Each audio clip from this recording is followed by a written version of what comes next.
Welcome to the Iris Respite House.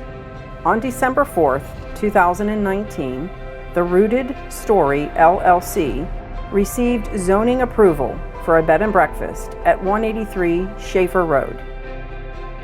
Graciously, they entered into an agreement with Hope Grows to allow the nonprofit to operate a model of overnight respite care, a short break overnight for family caregivers.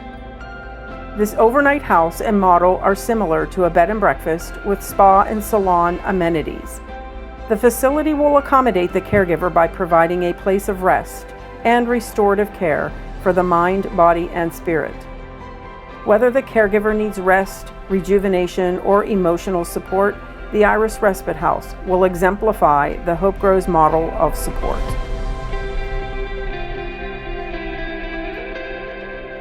When you're caregiving day in and day out, it's very isolating and you can feel very trapped.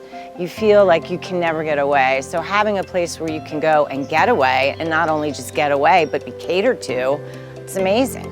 It's an amazing concept.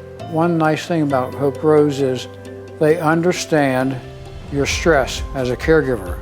The respite house is different than a vacation. It really actually gives you some rest and you can help recharge your batteries. To have a place where you could go and have others who kind of understand the situation, it's just a wonderful thing. And it would be so nice to get out of your own home, but still be close enough if there's an emergency to be able to go back home immediately and help with whatever that might be. It could just be this weekend of relaxation and rest, and that's one thing I feel like caregivers don't get enough of is rest.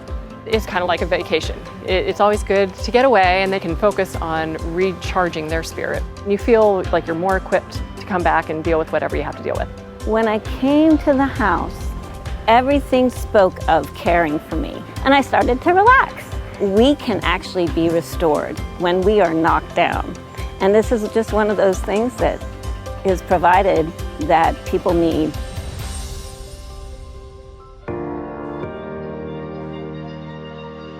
The entrance to the home includes the newly renovated area donated by the Rooted Story, with check-in counter and the healing tree donor wall. The room to the left will turn into a door that will enter into the manager's quarters. ADA changes to the entrance and main floor bathrooms will be needed, as well as kitchen changes for future programming, which will include a nutritional component.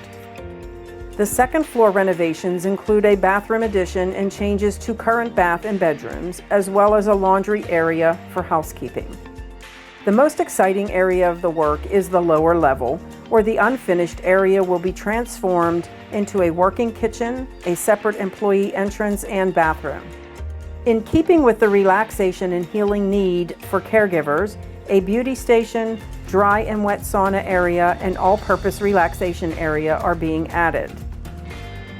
With a mission deeply rooted in the belief that interacting with nature and the natural world is therapeutic, the final phase of the plans for the Iris Respite House include the completion of the healing and restorative gardens on the property. Future plans include a horticultural education area, labyrinth, and outdoor chapel, to name a few. So what truly defines the characteristics of a healing garden? It is about creating places for restoration, meditation, and sanctuary. All of the components of the gardens here include just that. It becomes a place for mind, body, and spirit to relax, to heal, and to grow.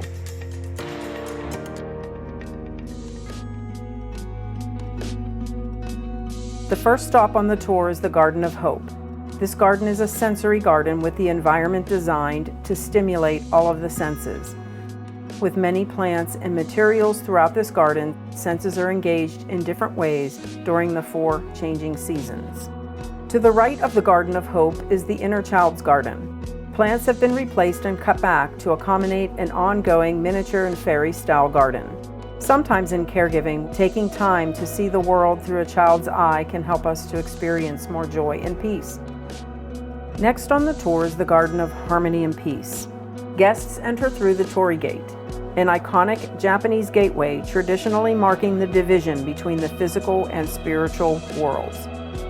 It offers an escape from everyday stress and is a place of purity and contemplation. In the back of the house, there is a remodeled shed, which could possibly be used for the administrative office for Hope Grows. The office currently exists inside the house to the left of the entrance. The operations of the nonprofit will need moved in order for the manager's quarters to begin with renovations. The most recent garden, the Garden of Transitions, is the 9th healing and restorative garden on the property. It got its name from the symbolism that it provided. From birth to death, nature and life are forever evolving, transitioning us to the next part of our journey.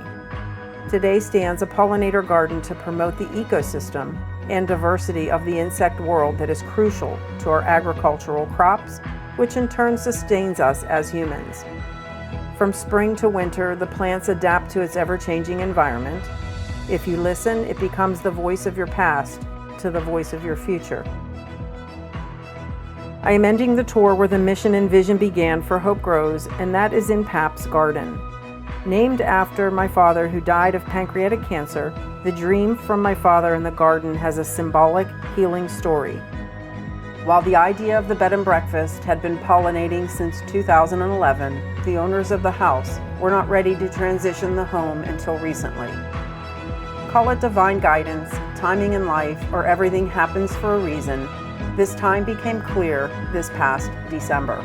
While our journey has led to depersonalizing our home and life of 38 years, we begin creating a new frontier for our children and grandchildren.